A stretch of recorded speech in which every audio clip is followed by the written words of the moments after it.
এই সফরকে কেন্দ্র করে তিনি কোরআনের একটা সূরার নাম রেখেছেন সূরাতুল ইসরা, যে সূরার অপর নাম সূরা বানী ইসরাঈল। আমি ওই সূরার প্রথম আয়াত বললাম।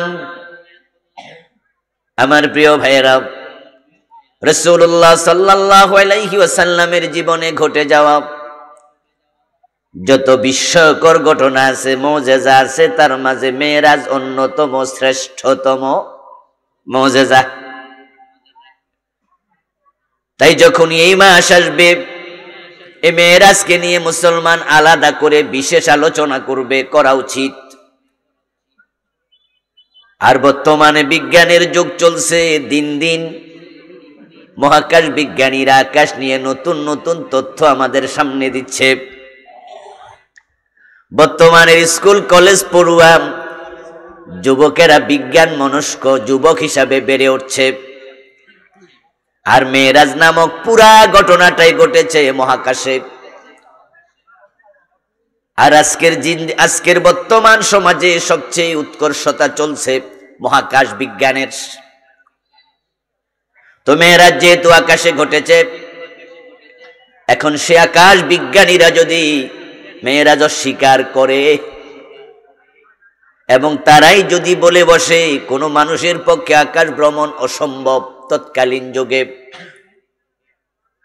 এবং আমরা দাবি করছি রাসূলের মেরাজ হয়েছে সপ্তম আকাশের উপরে,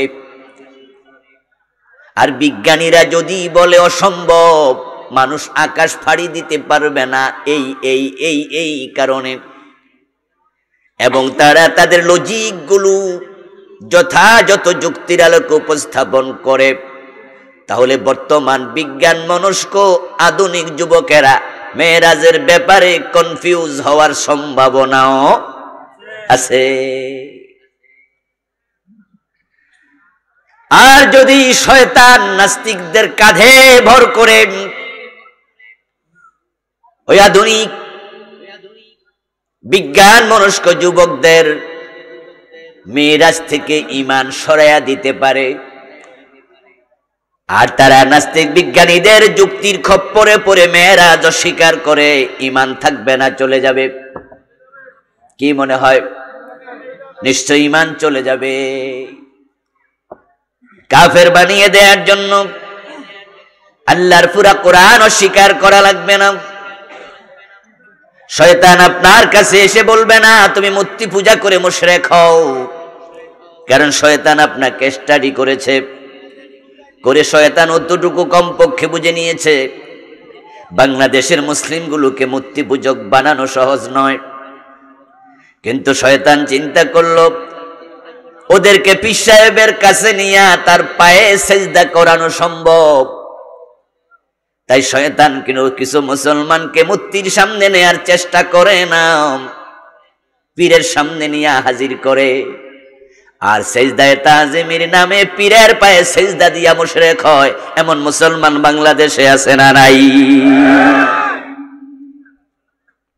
শয়তান আপনার কাছে এসে বলবে না তুমি কোরআন অস্বীকার করো, কারণ শয়তান আপনাকে আমাকে স্টাডি করেছে, সে আমাদেরকে নিয়ে স্টাডি করে অতটুকু বুঝেছে দেশের মুসলমানকে কোরআন অস্বীকার করো বললে আমার কথা শুনবে না। তাই সে আপনার কাছে আসবে, এই যে মেরাজ নামক ঘটনা তুমি এটা মানিও না, কারণ মেরাজ কেমনে সম্ভব? নাসার বিজ্ঞানীরা বলেছে এই প্রবলেম সামনে দাঁড়াবে, যার কারণে কোনো মানুষ আকাশে যেতে পারবে না। এখন তুমিও তো লেখাপড়া করো, তোমারও তো বুঝ আছে, তুমিও তো বিজ্ঞান বোঝো। শয়তান আপনাকে বলবে তুমি বলো একজন মানুষ জীবিত সূর্য পার হইয়া আকাশে যায় কেমনে? সে কি জ্বলে পুড়ে যেত না বুঝি? হতে পারে শয়তান আপনাকে এ বুঝ দেওয়ার পরে আপনার আধুনিক বিজ্ঞান মনস্ক সন্তানটা বলবে বিজ্ঞানীদের কথা তো ঠিক, আসলে হুজুররা যে মেরাজের কথা বলে এগুলো মনে হয় ঠিক না। আপনাকে কাফের বানানোর জন্য পুরা কোরআন অস্বীকারী বানানো লাগবে না, শুধু মেরাজ অস্বীকার করলে আপনার সন্তান কাফের হয়ে যাবে। কেউ যদি বিষ খায়া মরে, আমাদের কানে মেসেজ আছে অমুক বিষ খায়া মরছে, আচ্ছা, কেউ বিষ খেয়ে মরছে শুনলে কি শ্রোতা কখনো কল্পনা করে মনে মনে সে নিশ্চিত 1 মণ বিষ খাইছে? আধা মণ, 2 কেজি, হাফ কেজি? বরং আমরা শুনে বুঝি 2-4 ফোঁটা খাইছে আর কি। বিষের মতো বিষ যদি 1 ফোঁটা খায় তাও তো মানুষ মরে যায়। হয়তো এটুকু একটা বোতল ছিল, এটা পুরাটা খাইয়ে ফেলছে, অথবা অর্ধেক খাইছে, মরে গেছে। কাফের হওয়ার জন্য হিন্দুর মতো, বৌদ্ধের মতো, ইহুদি খ্রিস্টানের মতো কোরআন মানি না, এটা বলা দরকার নাই। কোরআন এমন এক কিতাবের নাম, যদি কেউ বলে তার 1 অক্ষর মানি না, তার ঈমান শেষেও কাফের হয়ে যাবে। আল্লাহ পর্যন্ত পৌঁছার জন্য কোরআন হলো ডিজিট। কোরআনের এক একটা অক্ষর ঈমানের অংশ। যেমন আমরা গ্রামীণ ফোনে সিম থেকে যখন আমরা অন্য কোনো মোবাইলে আমরা কল করি, তখন গ্রামীণ ফোন কোম্পানি আমাদেরকে 11টা 12টা 10টা ডিজিট দিছে। বর্তমানে কয়টা ডিজিট বলছেন? 01716। তারপরে আবার আছে 6টা, 5 আর 6 কয়টা? 11। তাহলে 11টা ডিজিট দিছে। আপনার মোবাইল থেকে আপনি কল করবেন আমার কাছে, ওনার কাছে, গ্রামীণ ফোন আপনাকে 11টা ডিজিট দিল। আপনি 10টা দেওয়ার পরে একটা না দিয়া যদি বাটনে টিপ মারেন, কল যাবে তো? যারা কথা বোঝেন তারা জবাব দিয়েন, কল যাবে?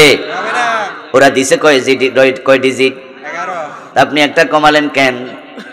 যদি বলেন হুজুর 10টা তো দিছি, অর্ধেকটা যাক না, কিছুটা কল হোক।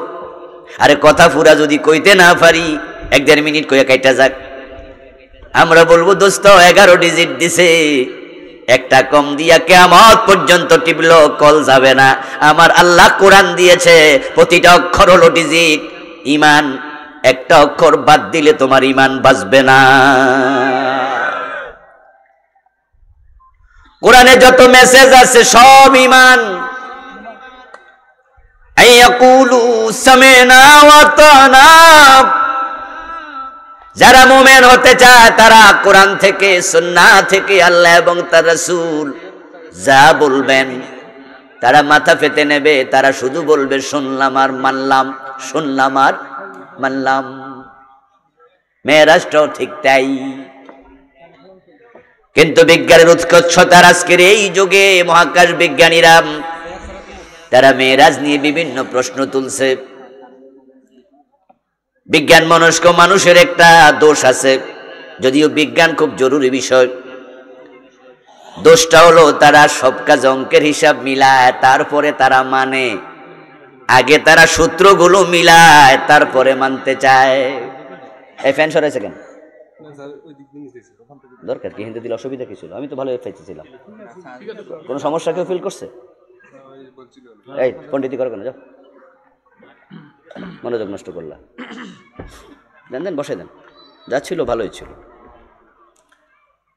কথার গতি নষ্ট হয়ে গেল। জিকির করুন লা ইলাহা ইল্লাল্লাহ, লা ইলাহা ইল্লাল্লাহ, লা ইলাহা ইল্লাল্লাহ, লা ইলাহা ইল্লাল্লাহ মুহাম্মাদুর রাসূলুল্লাহ।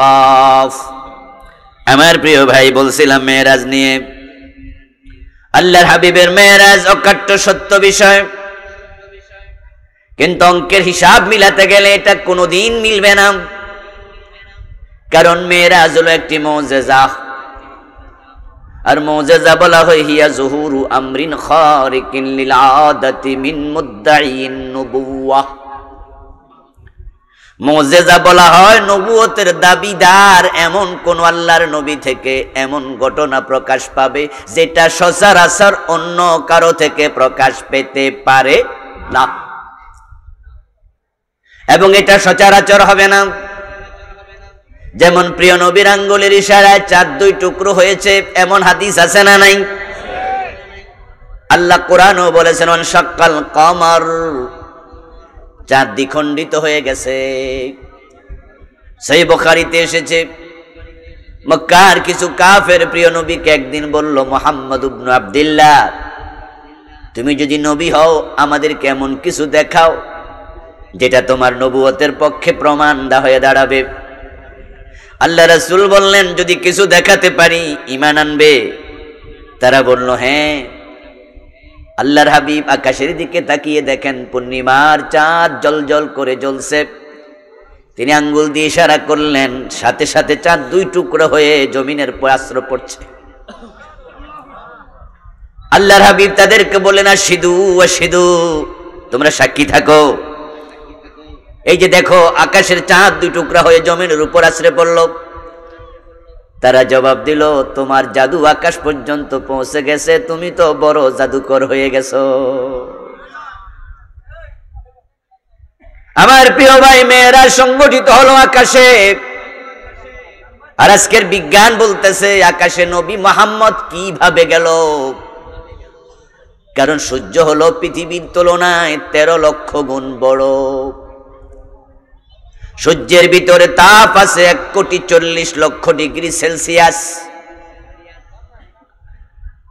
আয়রন ফ্যাক্টরিতে লোহা গলিয়ে যখন রড বানায়, তখন আগুনের উত্তাপ দেয়া হয় 1536 ডিগ্রি, 1550 ডিগ্রি। 1550 ডিগ্রি আগুনের তাপ দিলে লোহা গলে মোম হয়ে যায়। তারপরে গলিত মোমগুলো ওই লোহার অংশগুলো বিভিন্ন চাচের ভিতরে ঢোকে, 100টি 200টি 500টি রড তৈরি হয়।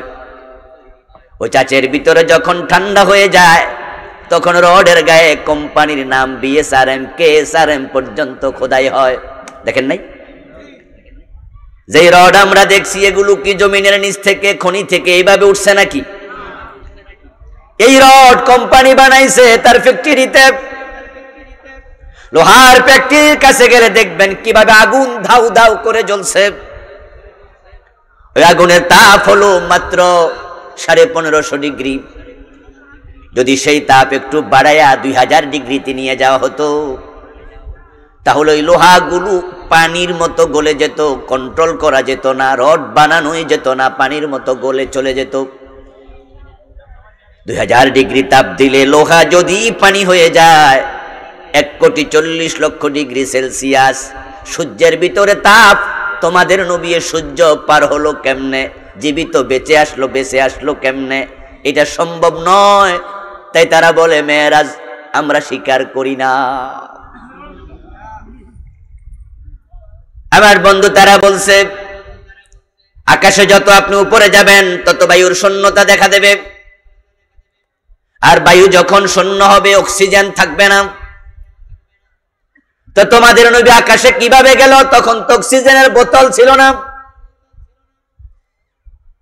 হিমালয় পর্বতের এভারেস্ট শৃঙ্গের উচ্চতা হলো মাত্র 29,000 ফিট। ওখানে যারা ওঠে তারাও পিঠের মাঝে অক্সিজেনের বোতল নেয়। যখনই তারা অক্সিজেন শূন্যতা ফিল করে, তখন মাস্কটা মুখে লাগাইয়া ওই বোতলের অক্সিজেন নিজেরা গ্রহণ করে বেঁচে থাকে। যদি মাত্র 29,000 ফিট উপরে অক্সিজেনের বোতল নেয়া লাগে, তোমাদের নবী কোটি কোটি মাইল উপরে গেল। 1400 বছর আগে তো অক্সিজেনের বোতলটাও ছিল না, অক্সিজেন বোতল জাত করা হতো না। তিনি কেমনে গেল অক্সিজেন ছাড়া? আবার ফিরে আসলো কেমনে জীবিত? এগুলো অলিক কল্পনা, মেয়েরাজ আমরা মানি না। বিজ্ঞানীরা বলতেছে আকাশের মাঝে এমন কিছু নক্ষত্র আছে, গ্রহ নিহারিকা পুঞ্জ আছে, ছায়াপথ আছে, স্টার আছে, বাইনারি স্টার আছে, ক্লাস্টার আছে, কমেট আছে, ইভেন্ট হরাইজন আছে, ব্ল্যাক হোল আছে। তামাম আকাশ আল্লাহ তাআলা তারকারাজি দিয়ে ঢেকে রেখেছে। এমন তারকাও আছে যে তারকা সূর্যের চেয়ে কোটি গুণ বড়। সূর্য পৃথিবীর তুলনায় 13 লক্ষ গুণ বড়। কোটি কোটি তারকা হারায়া যায়, এমন ব্ল্যাক হোল আকাশে আছে কোটি কোটি। এখন তোমাদের নবী সব পার হইয়া আসমানে গেল কেমনে? এটা আমাদের বুঝে আসে না, অঙ্কে মিলে না। তাই তারা মেরাজ স্বীকার করে বসে আছে। নিউটনের সূত্র, গ্র্যাভিটেশন ফোর্স, বিজ্ঞানী নিউটন আবিষ্কার করেছে পৃথিবীর মাঝে আছে মাধ্যাকর্ষণ শক্তি। স্থূল দেহ সম্পন্ন যেই কোনো বস্তু যখন উপরের দিকে যেতে চাইবে, তখন তাকে মাধ্যাকর্ষণ শক্তি টেনে ধরে রাখবে। তো তোমাদের নবী তো একজন ভারী মানুষ, ওজন তো 60-65-70 কেজি ছিল, উপরে গেল কি দিয়ে? গ্র্যাভিটেশন ফোর্স ভেদ করতে হলো তো গতি লাগবে প্রতি সেকেন্ডে 8 মাইল কমপক্ষে। বিজ্ঞানের একটি শাখার নাম এসকেপ ভেলোসিটি। ওই শাখার বিজ্ঞানীরা বলেছেন মহাকাশে নবযান আমরা পাঠাবো। মাধ্যাকর্ষণ শক্তি ভেদ করে নবযান যদি মঙ্গল গ্রহে যেতে হয়, তার গতি দিতে হবে ঘন্টায় কমপক্ষে 25,000 মাইল, প্রতি সেকেন্ডে 8 মাইল। তো তোমাদের নবী যেই যুগে মেরাজে গেছে তখন তো রকেট, হেলিকপ্টার, বিমান ছিল না। এই মাধ্যাকর্ষণ শক্তি ভেদ করে উঠলো কেমনে? যুক্তি নাই, হিসাব মিলে না, আমরা মেরাজ মানি না। এভাবে বিজ্ঞানীরা, তারা যারা নাস্তিক, অঙ্কের হিসাব মিলে বিশ্বাস করবে মেরাজ, তাদের সামনে ডজন ডজন সমস্যা দাঁড় হবে। আপনার সন্তানদের কাছে তারা উপস্থাপন করবে, আপনার বিজ্ঞান মনস্ক সন্তান বলবে তাদের কথা তো লজিক আছে, যুক্তি আছে। তাহলে হুজুর রাজ মেরাজের কথা বলে, এগুলো মনে ফাও কথা। যদি তার অন্তরে চিন্তাটা ঢোকে, সে মেরাজ স্বীকার করে, মোমেন থাকবে না বেঈমান হবে? এজন্য রজব মাস আসলে মেরাজ নিয়ে আলোচনা করতে হবে। বিজ্ঞানীদের যত সমস্যা সামনে আসবে, যৌক্তিকভাবে সেগুলোর জবাব দিতে হবে। না হয় শুধুমাত্র আপনার ওয়াজ, আমার ওয়াজ শুনেই আধুনিক পোলাপান সন্তুষ্ট নাও হতে পারে। ইসলাম হচ্ছে মানুষের জীবন ঘনিষ্ঠ একটি ধর্ম। ইসলামের যত বিধান আছে, এমন কোন বিধান ইসলামে নাই যেটা যুক্তির খেলাফ, যেটা মানুষের জীবনের সাথে অসঙ্গতি রাখে। আমরা হয়তো জানি, হয়তো জানি না, কোনোটার গবেষণা আমরা করেছি, কোনোটার গবেষণা আমরা করি নাই। কিন্তু আমরা নাও জানলেও আমাদের বিশ্বাস করা উচিত, কোরআন হাদিসে যত বিষয় আছে সব মানুষের জীবনের সাথে সঙ্গতিপূর্ণ এবং সব উপকারী। ইসলাম আত্মসমর্পণ করো, পরের অংশটুকু হলো শান্তিতে থাকো। একই মাদ্দা, আসলিম তাসলাম, এখানেও সিন লাম মিম আছে, তাসলামের মাঝেও সিন লাম মিম আছে। ইসলামের যে অর্থগুলো, তার মাঝে একটা হলো শান্তি। যদি ইসলামের বিধানের মাঝে মানুষের জীবনের সাথে অসঙ্গতি থাকে, তাহলে কি শান্তি হবে না অশান্তি? এই জন্য ইসলামের প্রত্যেকটা বিধানের সাথে মানুষের জীবনের সঙ্গতি আছেই। আল্লাহ রাবী বলেছে দাঁড়িয়ে প্রস্রাব করো না। আজকের চিকিৎসা বিজ্ঞান বলছে হ্যাঁ, যদি কেউ দাঁড়ায়া প্রস্রাব করে তার কিডনির মাঝে প্রেসার পড়ে, এবং কেউ দাঁড়িয়ে প্রস্রাব করলে প্রস্রাবটা ক্লিয়ার হতে সময় লাগে।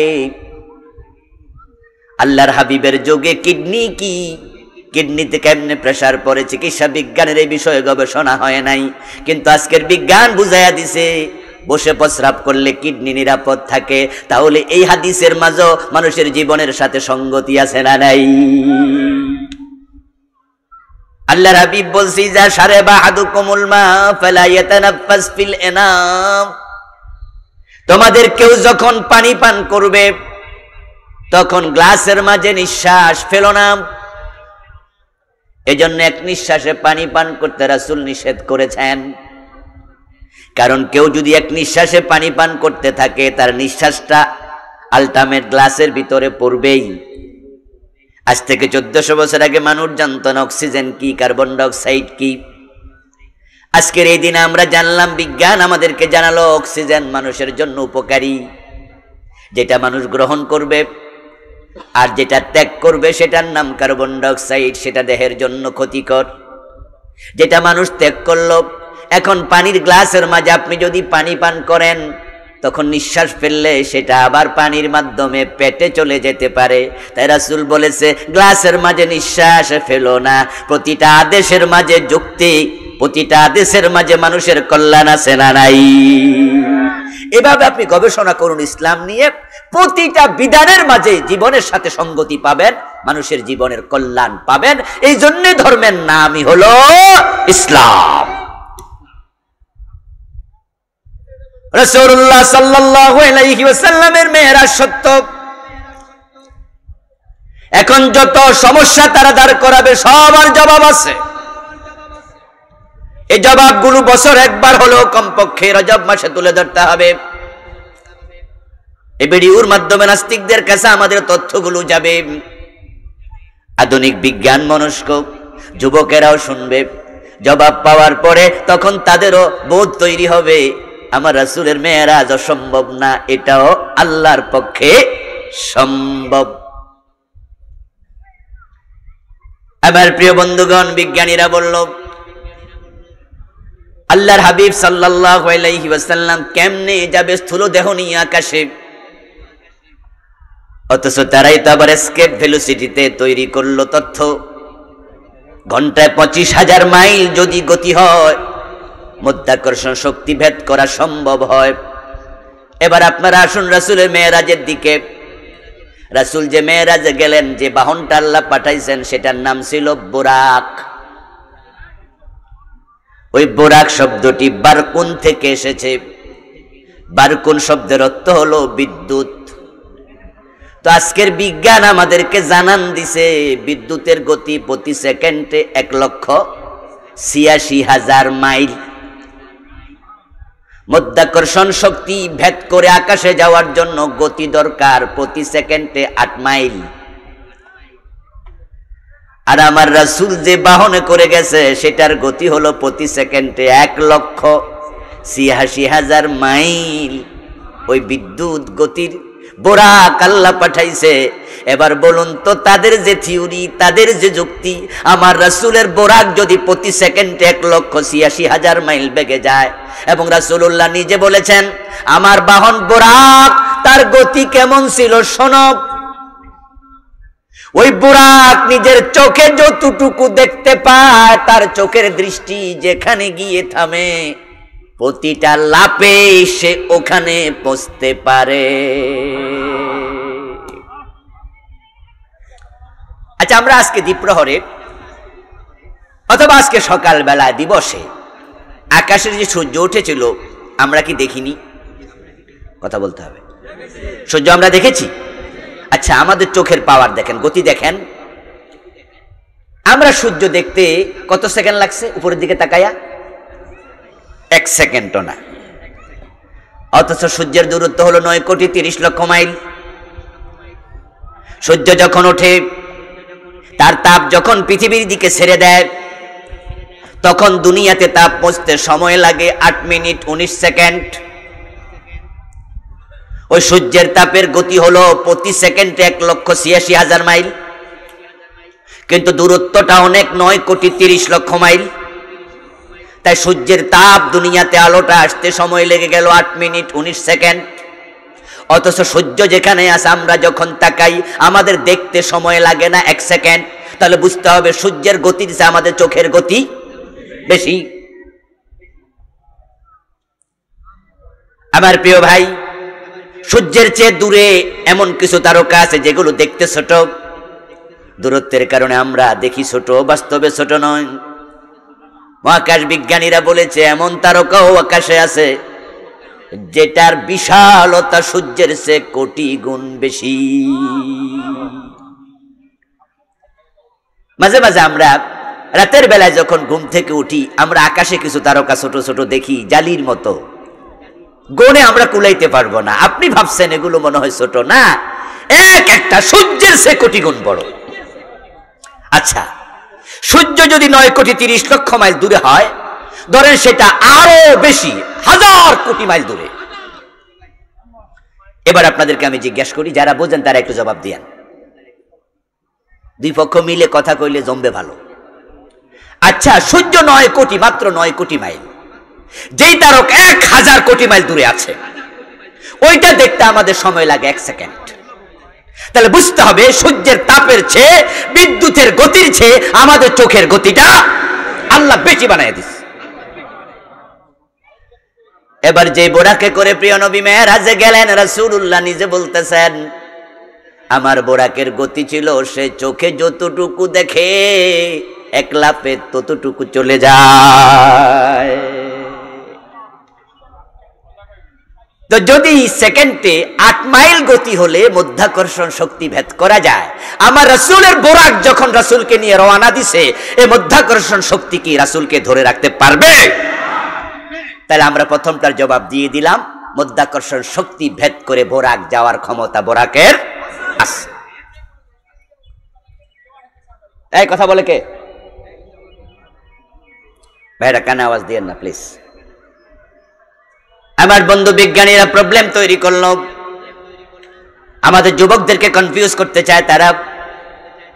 তোমাদের রাসূল যখন মেরাজে গেছে তখন তো বোতল অক্সিজেন ভরে কান্দে নেওয়া যায়, এই সিস্টেমটা আবিষ্কার হয় নাই।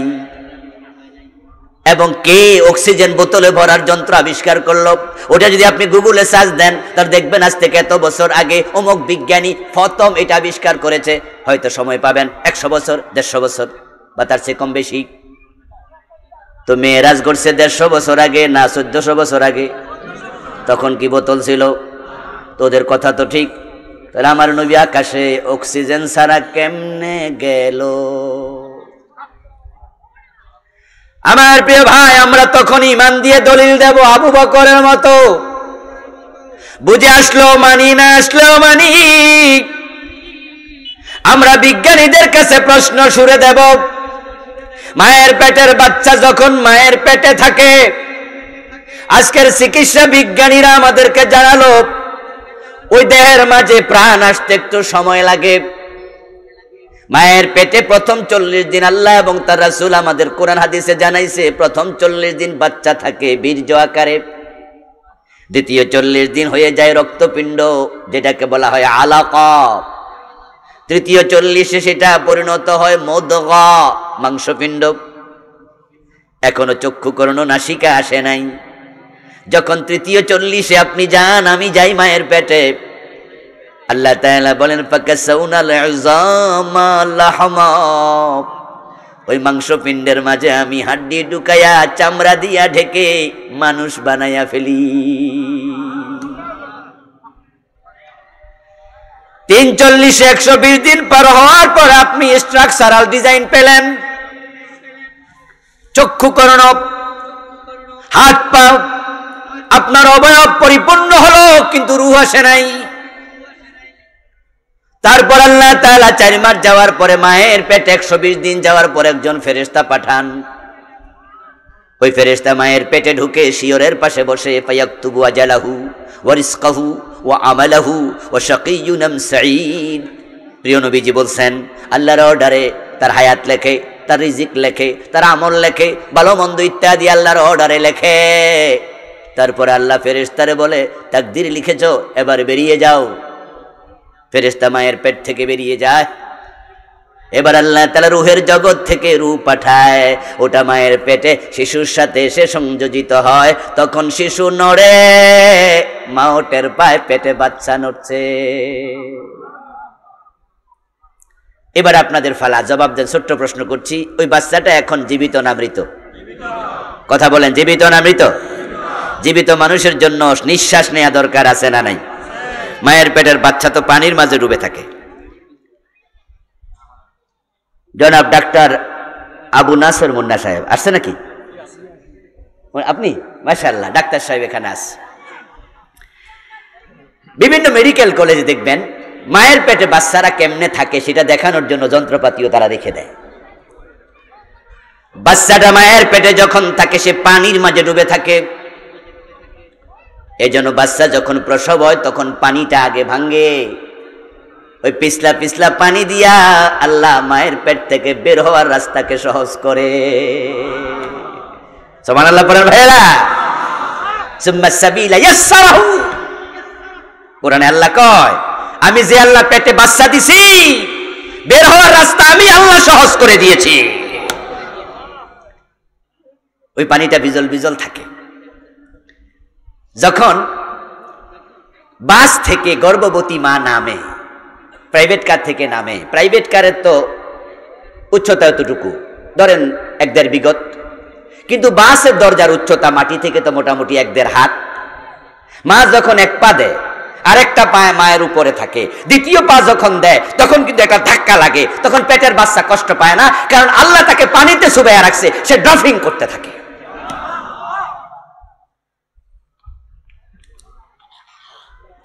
ওই বাচ্চারা যখন মায়ের পেটে থাকে, মজার ব্যাপার হলো বাচ্চার প্রসবের সময় যত গণায় আল্লাহ মাথাটা তত মায়ের নিচের দিকে দিয়ে দেয়। এজন্য বাচ্চা যখন দুনিয়াতে আসে প্রথমে কি বের হয়? এই যারা জানেন বলেন হ্যাঁ সুবহানাল্লাহ বলেন। মাথা আল্লাহ নিচের দিকে দেয়, ইজি করে দেয়। যদি আগে আমাদের পা বের হতো তাহলে পা ধরে টান মারলে কারো হাত সুস্থ বের হতো না, দুই হাত উল্টে যেত। আমার প্রিয় ভাই, মায়ের পেটে পানিতে যখন বাচ্চাটা ডুবে থাকে তখন পানির ভিতরে নিঃশ্বাসটা নিল কেমনে? আচ্ছা, আপনারা পানিতে ডুব দিয়ে কয় মিনিট থাকতে পারবেন? 1 মিনিট, 1.5 মিনিট, 2 মিনিট, 5 মিনিটের বেশি অক্সিজেন ছাড়া পানির নিচে থাকতে পারবেন না, আপনি মরে যাবেন। আমার দোস্ত, এখন এই বাচ্চাটা মায়ের পেটে জীবিত থাকে তো 5-6 মাস পর্যন্ত। নরমাল হচ্ছে 9 মাস 10 দিন। যদিও বাংলাদেশে গান বানাইছে 10 মাস 10 দিন, কিন্তু স্ট্যান্ডার্ড টাইম মেডিকেল সায়েন্স বলে 9 মাস 10 দিন। এই হিসাব করে যারা হাসপাতালে যায় তাদের ডেলিভারি ডেটটা ডাক্তাররা দেয়, তারপরে হিসাব করে বলে 10 days plus, 10 days minus, 7 days plus, 1 week plus, 1 week minus, 36 সপ্তাহ। এখন এই যে তারা 36 সপ্তাহ মায়ের পেটে থাকে, এখন সে তো 4 মাস পরে জীবিত থাকলো, তো আরো 5 মাস। এই 5 মাস নিঃশ্বাস পানির ভিতরে নিল কেমনে? ইউনূস আলাইহিস সালাম পানির ভিতরে, মাছের পেটের ভিতরে ছিলেন 40 দিন। পানির নিচে নিঃশ্বাস নিল কেমনে? যখন আপনি ডিম থেকে বাচ্চা ফুটবে 1 দিন 2 দিন আগে ওই ডিমটা কানের কাছে এনে দেখবেন বাচ্চার আওয়াজ শোনা যাচ্ছে। ওই মুরগির বাচ্চা একবারে ডিমের ভিতরে জীবিত থাকলো, তার নিঃশ্বাস পড়লো কেমনে? ছিদ্র কই? ইব্রাহিম আলাইহিস সালাম 40 দিন নমরুদের আগুনের ভিতরে ছিলেন, আগুনের ভিতরে অক্সিজেন গেল কেমনে? উত্তর হলো আমার রব সব পারে। যিনি মায়ের পেটের বাচ্চাকে 5-6 মাস পানির ভিতরে পারে অক্সিজেন ছাড়া বাঁচাইতে, ইউনূস নবীর মাছের পেটে 40 দিন বাঁচাইয়া রাখছে। হযরত ইব্রাহিমকে 40 দিন আগুনের ভিতরে বাঁচাইয়া রাখছে। ডিমের ভিতরে বাচ্চাকে আল্লাহ বাঁচাইয়া রাখে। মেরাজের রাতে আমার নবীকে অক্সিজেন ছাড়া 1 রাত বাঁচানোর ক্ষমতা আল্লাহর আছে না নাই?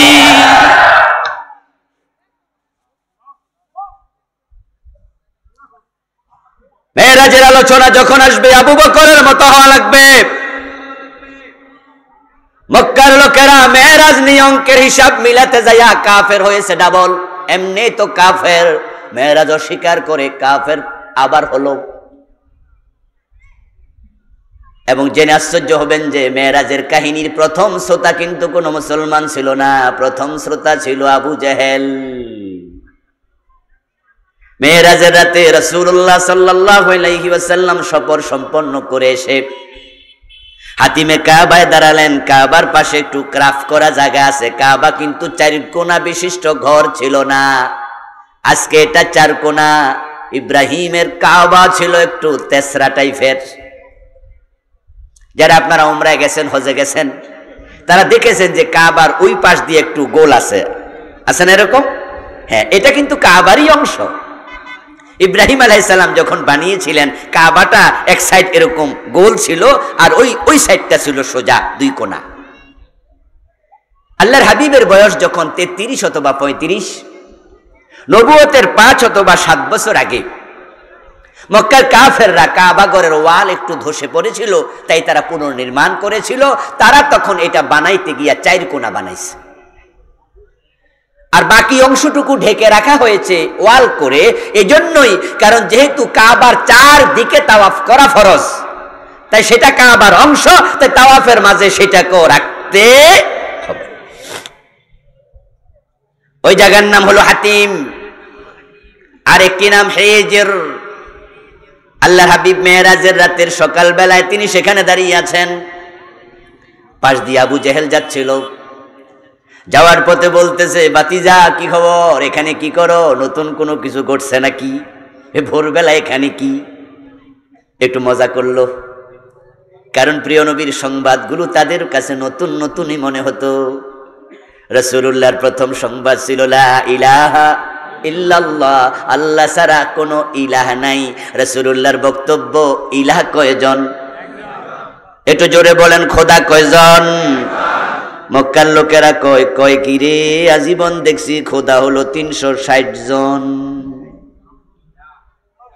লাত ওদের দেবতা, মানাত ওদের দেবতা, উজ্জা ওদের দেবতা, হুবল ওদের দেবতা, ইয়াসাব ওদের দেবতা, আপনার মানাত ওদের দেবতা, নাহেলা তাদের দেবতা। কাবার ভিতরে বাহিরে 360 খোদা রাখছে। আর আব্দুল্লাহর বেটা মোহাম্মদ কয় কিনা আল্লাহ নাকি একজন, কি নতুন খবর দেয় রে? রাসূল কয় জান্নাত জাহান্নাম আছে, তারা কয় কই, মাটির নিচে না উপরে, কি কয় সব? আজকেও ঠাট্টা করছে ভাতিজা, কোন নতুন খবর আছে নাকি? আমার রাসূল আবু জাহেলের কাছে সরল উক্তি দিলেন, সহজ সরল ভাবে বললেন, হ্যাঁ চাচা, গত রাতে দারুণ একটি ঘটনা ঘটেছে। আমি মসজিদ আকসায় গেছি।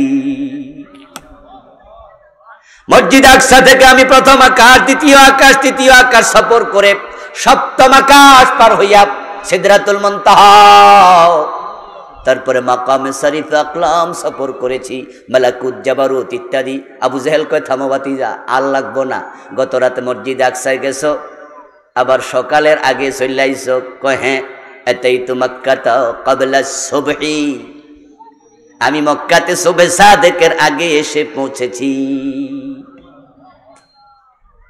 তাহলে মেরাজ সম্পন্ন করে প্রিয় নবী বলছেন, আতাইতু মাক্কাতা ক্বাবলা সুবহি, আমি সুবহে সাদেকের আগে এসেছি।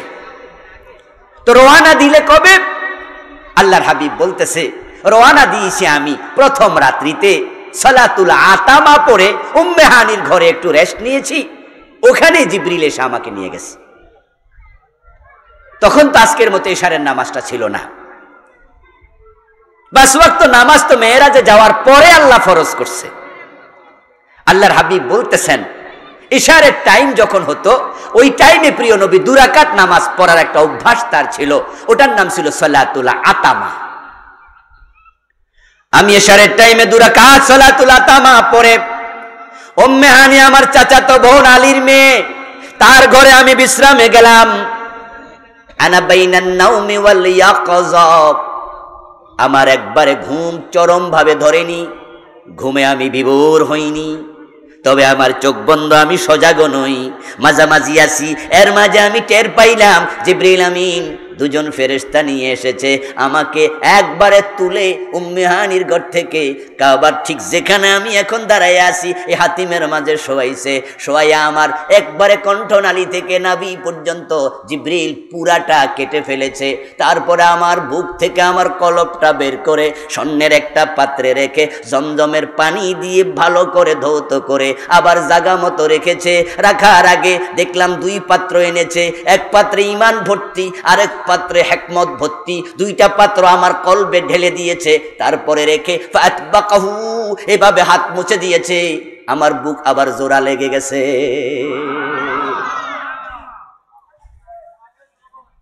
আমাদের ডাক্তার স্যারেরা ওপেন হার্ট সার্জারি করে এখন। এই ওপেন হার্ট সার্জারি জিবরিল আমিন প্রিয় নবীকে আজ থেকে 1400 বছর আগে করছে। সুবহানাল্লাহ পড়ে শক্কে সাদর করেছে। তারপর এখান থেকে আমাকে বোরাকে করে নিয়ে গেছে মসজিদ আকসা। তাহলে মেরাজ শুরু হলো সালাতুল আতামার পরে। মেরাজ থেকে রাসূল ফিরলেন সুবহে সাদেকের পূর্বে। এই 2টি হাদিস আমরা একসাথে পেলাম। কিন্তু বাংলাদেশে আমরা এই ওয়াজটা আলেম ওলামাদের মুখ থেকে প্রায়শই শুনে থাকি। কোন কোন আলেম বলেন মেরাজ করে রাসূল ফিরে আসছেন, সামান্য সময়ের ভিতরে এসে দেখেন ঘরের দরজা কড়া নড়তেছে, অজুর পানি গড়াচ্ছে, বিছনা এখনো গরম আছে। আসলে এগুলো ভিত্তিহীন গল্প, এগুলোর কোনো ভিত্তি নাই। মেরাজ নিয়ে একদল মানুষ করছে সারাসারি, আরেক দল মানুষ করছে বাড়াবাড়ি। যারা নাস্তিক তারা বিশ্বাসই করে না। এই প্রবলেম, এই প্রবলেম, এই প্রবলেম। আর আমরা আলেম ওলামারা আবার মেরাজের আলোচনা করতে গিয়ে এমন কিছু ঘটনা আমরা ঢুকাচ্ছি যেগুলো হাদিস কোরআনে কোথাও পাওয়া যায় না। অথচ ইসলামের ব্যাপারে আপনার আইডিওলজি স্পষ্ট থাকা লাগবে। ইসলাম হচ্ছে এমন এক দ্বীনের নাম যেখানে কমানো বাড়ানো কোনোটার অধিকার আমাদের নাই। আমাদের দেশের আলেমুল আমরা যখন ওয়াজ করে মেরাজ নিয়ে, অধিকাংশ আলেমকে আমরা এই ওয়াজ করতে শুনেছি ছোটকালে। মেরাজটা শুরুই করে তারা আরশে আজিমে নিয়ে। আল্লাহ তার রাসূলকে আরশে দাওয়াত দিয়ে নিয়েছেন, তিনি জুতা পায়ে দিয়ে আরশে উঠেছেন, আরো কত কি। অথচ প্রিয় নবীজি মেরাজের রাতে আরশে আজিমে উঠেছে, আরশে তিনি গিয়েছেন, এমন একটা দুর্বল হাদিসও। এই মেরাজ নিয়ে আমি আজ থেকে 13 বছর আগে বইটা লিখেছি। তৎকালীন সময় আমার 4 বছর আমি গবেষণা করে লিখেছি, নাম দিয়েছি মিরাজ ও আধুনিক বিজ্ঞান। এই বইটা আমি মেরাজ গবেষণা করে বিভিন্ন কিতাব ঘেটে 4 বছরে মেরাজ সংক্রান্ত 41টা হাদিস আমি এনেছি। হাদিস পেয়েছি আরো বেশি, কিন্তু যে সমস্ত হাদিসগুলো বানোয়াট সেগুলো আমি আমার বইতে আনিনি। এই 41টা হাদিসের মাঝে, আমার গবেষণার মাঝে আল্লাহর হাবিব আরশে গেছে একটা জয়ীব হাদিসও পাই না। তো যখন পেলাম না, তখন আমি খুঁজতে থাকলাম ঘটনা কি। তাহলে যা শুনলাম হুজুরদের মুখে, এগুলো কি বানোয়াট? তখন প্রখ্যাত একজন আলিম মুহাদ্দিস আব্দুল্লাহ ইবনু সিদ্দিক আল ওমারি রাহিমাহুল্লাহ, উনার একটি বক্তব্য পেয়ে চমৎকৃত হলাম। এই বইটা আমি আনলাম। আমাদের দেশে আমরা এটা শুনে আসছি, আল্লাহর হাবিবকে জিবরিল আমিন যখন নিলেন সপ্তম আকাশ পার করে সিদরাতুল মুনতাহার পরে, তারপরে জিবরিল আমিন তাআখারা ফাকালা লাউ তাকাদ্দামতু খাতওয়াতান লা আহতারিকান্না। জিবরিল আমিন পিছে হটলেন, প্রিয় নবীজিকে বললেন, হুজুর আমি আর 1 কদম সামনে গেলে জ্বলে পুড়ে ছাই হয়ে যাব, আমার 100 পাখা আছে, সবগুলো পাখা জ্বলে যাবে, আমি আর যেতে পারবো না, আপনি যান, আপনি আর আপনার আল্লাহ। এই ওয়াজ কি আপনারা শুনেছেন? যারা শুনছেন তারা একটু বলুন তো, শুনেছেন? শুনেছেন। জিবরিল আমিন বললেন, আমি আর যেতে পারবো না, রাসূলুল্লাহ আরশে চলে গেলেন। ওয়াজ শুনলাম, তারপরে তিনি জুতা খোলার জন্য চাইলেন। আল্লাহ তাআলা তখন বলেন, হে নবী জুতা খুলবেন না, আমার আরশ আপনার জুতার ধুলার জন্য অপেক্ষা করছে। আর আমরা কত সুবহানাল্লাহ কইলাম, অথচ বইতে পরবর্তী মুহাদ্দিসদের বক্তব্য আমি তুলে ধরেছি। মুহাদ্দিসরা বলেন এমন কোন হাদিস আমরাও খুঁজে পাই নাই, এগুলো বানোয়াট গল্প। আচ্ছা, জিবরিল আমিন পুড়ে যাবে সামনে গেলে 1 কদম? তাহলে আল্লাহর কোরআনে যে আল্লাহ বলল, আল্লাযীনা ইয়াহমিলুনাল আরশা ওয়া মান হাওলাহু ইউসাব্বিহুনা বিহামদি রাব্বিহিম ওয়া তারাল মালায়েকাতা হাফিনা মিন হাওলিল আরশ ইউসাব্বিহুনা বিহামদি রাব্বিহিম ইয়াহমিলু আরশা রাব্বাকা ফাওকাহুম ইয়াওমা ইযিন সামানিয়া। আমি 3টা আয়াত একসাথে শোনাই দিলাম, কারণ সময় তো কম। 3টা আয়াতে আল্লাহ তাআলা একই মেসেজ দিলেন, ও নবী আমার আরশ আছে, 8 জন ফেরেশতার কাঁধে, আমার ফেরেশতারা আমার আরশ কাঁধে নিয়ে আমি আল্লাহর তাসবিহ পড়তেছি। ওয়াতারাল মালায়েকাতা হাফিনা মিন হাওলিল আরশ। ও প্রিয় নবী আপনি লক্ষ্য করুন, শুনুন, জানুন, আরশের চারপাশে ফেরেশতারা গোল হইয়া দাঁড়ায়া তাসবিহ পড়ছে। শুধুমাত্র কাঁধে যারা নিয়েছে তারাই আমার তাসবিহ পড়ে না, বরং চারপাশে গোল হইয়া দাঁড়ায়া তাসবিহ পড়তেছে। ওই আয়াতের ব্যাখ্যায় তাফসীরের কিতাবে এসেছে, মিয়াতু সাফফুহুম মিয়াতু আলফ, ওখানে কাতার সংখ্যা হলো 1 লক্ষ। ওয়ালা ইহসা আদাদুহুম ওয়া হুম মিনাল কাররুবিয়্যিন, এবং প্রতি কাতারে কত ফেরেশতা দাঁড়ায় আছে তার সংখ্যা কেউ জানে না, একমাত্র আল্লাহ জানে। তাদেরকে বলা হয় কাররুবিয়্যিন ফেরেশতা। এখন 8 জন কান্দে নিয়া খাড়াই রইল, কোটি কোটি ফেরেশতা চারপাশে আরশের দাঁড়ায়া তাসবিহ পড়তেছে। অথচ ফেরেশতাদের নেতা জিবরিল কয়, আমি সামনে গেলে জ্বলে যাবো। এই লাখ লাখ ফেরেশতা জ্বলে না, কারণটা কি? আরশ কাঁধে আছে কয়জন ফেরেশতার? জবাব দেন, কয়জন? 8 জন। তারা কি জ্বলে পুড়ে গেছে? চারপাশে দাঁড়ায় আছে কত ফেরেশতা, তার সংখ্যা কি আমরা জানি? আচ্ছা, তারা কি কো জ্বলছে? তো জিবরিল কো সামনে গেলে আমি জ্বলে যাবো, কারণটা কি? হে না নেতা। এই জন্য যারা বলছে রাসূলুল্লাহ সাল্লাল্লাহু আলাইহি ওয়াসাল্লাম আরশে আজিমে গেলেন, তাদেরকে দলিল দিতে হবে, দলিলবিহীন কথা চলবে না। মেরাজের ব্যাপারে বাড়াবাড়িও করা যাবে না, সারাসারিও করা যাবে না। আমরা বিজ্ঞানীদের যত বাধা আছে সবগুলো উপেক্ষা করব, যুক্তি তারা নতুন করে করে দেবে। আবু জেহেল শুনলো প্রিয় নবীজি গত রাত্রে গেছেন মসজিদে আকসায়, আসমানে গেছে, এটার শুনতে চাইলো না। বাতিজা থামো, বরং তুমি আগে বলো ওখানে কেমনে গেলা, এক রাইতে কেমনে আইলা? আবু জেহেল অঙ্কের হিসাব করলো, তৎকালীন যুগে যাওয়ার জন্য সময় লাগতো মসজিদ আকসা থেকে মসজিদে হারামে 40 দিন। এই আয়াতের ব্যাখ্যায় তাফসীরে কাশফ প্রণেতা লিখছে সময় লাগতো 40 দিন। আর দূরত্ব আপনি গুগলে ঢোকেন, আকাশপথে দূরত্ব হচ্ছে মসজিদে হারাম থেকে মসজিদ আকসা 765 মাইল, 1232 কিলোমিটার। তো তৎকালীন যুগে ঘোড়া নিয়ে গাধা নিয়ে মরুভূমিতে সফর করা যেত না, সফর হয়তো উট নিয়া, আর উট নিয়া একদিনে 16 কিলোমিটার, 17 কিলোমিটার, 18 কিলোমিটার যাইতে পারতো। তা 40 দিন সময় লাগতো। আমার প্রিয় ভাই, আবু জেহেল ভাবে 80 দিনের রাস্তা, যাইতে 40 আসতে 40, বেড়া এক রাইতে গেল কেমনে? না না না না না ভাতিজা, তোমার এইসব কথা আমরা বিশ্বাস করি না, নাউজুবিল্লাহ করেন। এরপরে মনে মনে ভাবে, আচ্ছা এতেরও তো আমি কতদিন ধরে পাগল টাগল কই, নাউজুবিল্লাহ পড়েন। রাসূলকে কাফেররা পাগল বলে নাই? কোরআনে আছে ইয়া আইয়ুহাল্লাযী নুজ্জিলা আলাইহিয যিকর ইন্নাকা লামাজনুন। মক্কার লোকেরা বলছে, ও আব্দুল্লাহর বেটা মুহাম্মদ সাল্লাল্লাহু আলাইহি ওয়াসাল্লাম, তুমি বলছো তোমার উপর কোরআন নাজিল হয়, আমরা দেখছি তুমি একজন বদ্ধ পাগল। আবু জেহেল ভাবতেছে কতই তো পাগল কইলাম, কিন্তু পাবলিকেরও তো খাওয়াইতে পারি না।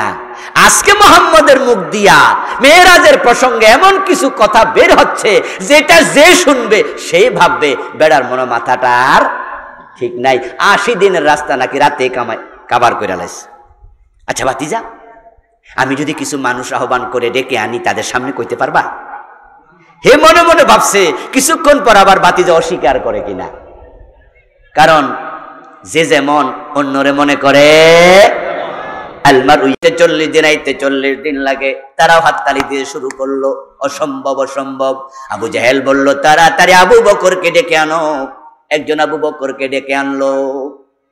আবু বকর, তোমার নবী আজকে এমন সব কথা বলে যেগুলো শুনলে তুমিও অবাক হয়ে যাইবা, তার উপর যে আস্থা ছিল একবারে শেষ হয়ে যাবে। আবু বকর সিদ্দিক বলে, কি বলে কি বলে? করে মিয়া নিজের কানে শোনো না, আমি অগ্রিম কইয়া এটার হালকা করতে চাই না। আবু বকর সিদ্দিক দৌড় মারলেন, এসে দেখেন কাবার হাতিমে রাসূলুল্লাহ দাঁড়িয়ে আছে, আবু জেহেল সহ একদল লোক দাঁড়িয়ে আছে। বিট ছেড়ে রাসূলুল্লাহ আবু বকর ঢুকলেন। আবু জেহেল কয়, সরো সরো, এর আগে জায়গা দাও। কারণ রাসূলের কথা সবচেয়ে সে মান্য করে।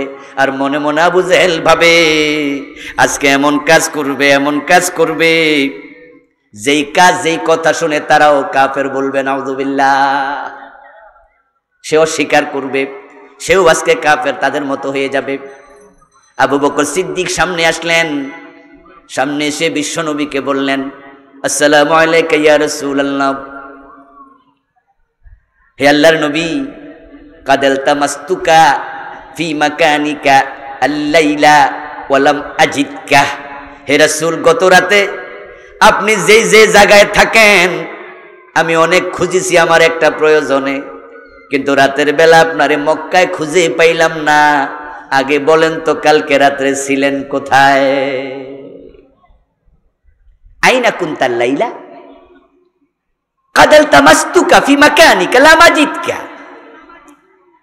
আবু জেহেল তো তাকাচ্ছে আশ্চর্য হইয়া, কিরে ভাতিজা মুহাম্মদ আমার কাছে কইলো হে গত রাতে মক্কায় ছিল না। আবার আবু বকর আইয়াই প্রথম প্রশ্ন করে রাত্রে ছিলেন কই? তো দুজনের কথা তো মিলা যাইতাছে, হেরা আনলাম কি লেগা, ঘটতাছে কি? আল্লাহর হাবিব জবাব দেয়, আবু বকর, গত রাতে তুমি আমাকে কোথায় খুঁজে পাবে? খুঁজে তো পাবে না। সুবহানাল্লাযী আসরা বিআবদিহি লাইলাম মিনাল মসজিদিল হারামি ইলাল মসজিদিল আকসা। আওয়াজ দিয়ে বলেন সুবহানাল্লাহ।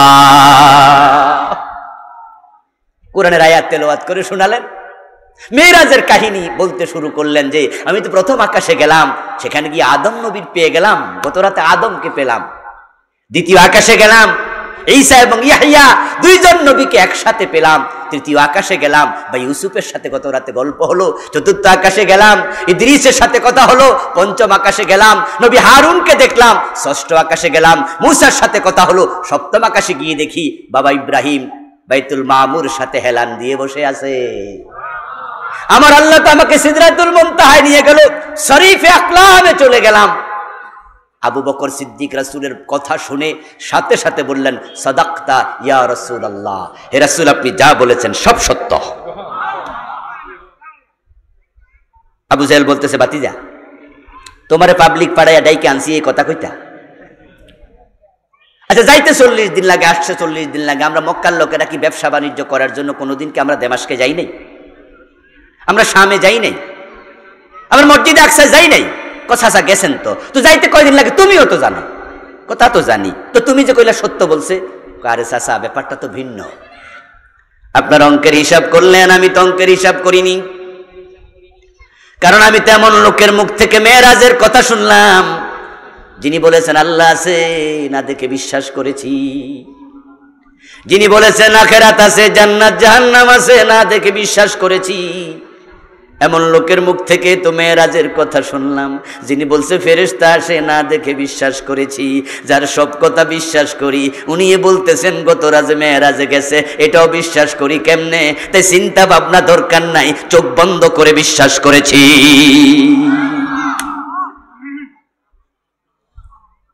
প্রিয় ভাইয়ের, আজানের সময় হয়ে যাচ্ছে। এশার আজান হবে, তারপরে নামাজ হবে, তারপরে আমাদের ওবায়দুল্লাহ তারেক ভাইয়ের পরিবেশনা, তারপর আজকের প্রোগ্রামের প্রধান মেহমান আল্লামা লুৎফর রহমান হুজুরের ওয়াজ শুনবেন। আমি যদিও মেরাজ নিয়ে আরেকটু লম্বা কথা বলা উচিত, কিন্তু সময় কুলাবে না, এজন্য আমি আর আগাতে চাই না। আজান হবে 8:45, আর 2-3 মিনিট আমার হাতে আছে। তবে আমার লেখা বইটা সংগ্রহ করা যেতে পারে।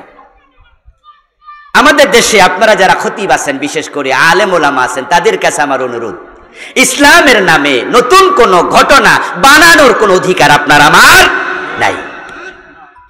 রাসূল কোথায় গেছে সফরে, রাসূল তো নিজেই বলেছেন, আপনি বাড়াইয়া বলবেন কেন? আল্লাহর হাবিবের 41টা হাদিস আমি আনছি। আরে ভাই, মেরাজ এমন এক ঘটনা যে ঘটনার উপরে 50 জনের মতো সাহাবী হাদিস বলেছে। এত বেশি হাদিস একটা ঘটনা নিয়ে স্বাভাবিকভাবে পাওয়া যায় না। আল্লামা ইবনে কাসির রাহিমাহুল্লাহ উনার তাফসীর ইবনে কাসিরে উনি শুধু মেরাজ নিয়ে 25 জন সাহাবীর হাদিস আনছে। আচ্ছা, এত হাদিস থাকতে আমরা বানাইয়া বানোয়াট কাহিনী বলার কোনো দরকার আছে? আল্লাহর কাছে রাসূল গেলেন, রাসূল ফিরছিলেন।